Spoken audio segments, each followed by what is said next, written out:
underscored at the start of this conversation that, of course, we understand this is a preliminary report. Your office is still going to be waiting for responses from affected and interested parties who obviously have now 10 days since Saturday to give you those responses. But already what is out there has received some criticism. Good morning, Bongani, and good morning to your listeners. Thank you very much for inviting us to your show.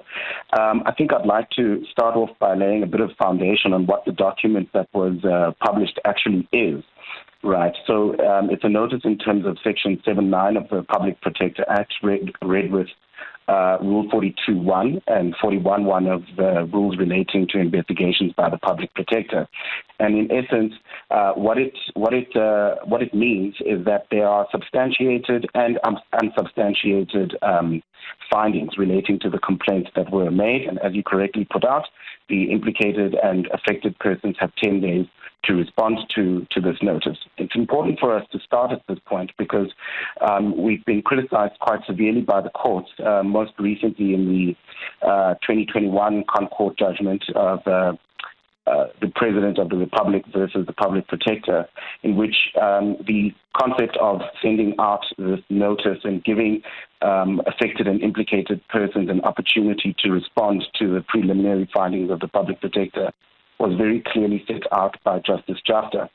Anyway, having said that, as you also correctly pointed out, we are unable to speak about the merits of the investigation because it's prohibited by Section 7.2 of the Public Protector Act, which I must add is, obviously pre-existed this particular investigation. But the reason why it's important for us not to speak about the investigation prior to the publishing of the final report is that it has the potential to prejudice, number one, the affected and implicated persons, as well as question the integrity of the investigation.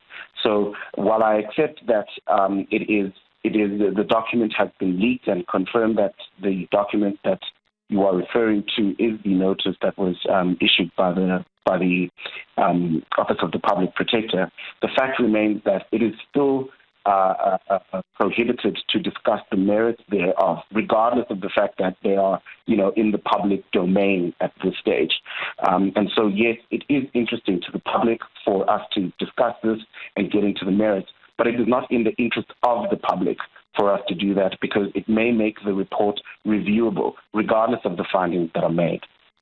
All right, and I suppose on that note, we'll have to leave it because we can't really delve into the details or the merits of what is out there. As you say, safe to say that at least what has been leaked, you've now confirmed as the report that is still obviously awaiting finality should, or at least after the responses you have put out are received by the Public Protector's Office. Ndili Msogi there is the spokesperson for the Office of the Public Protector.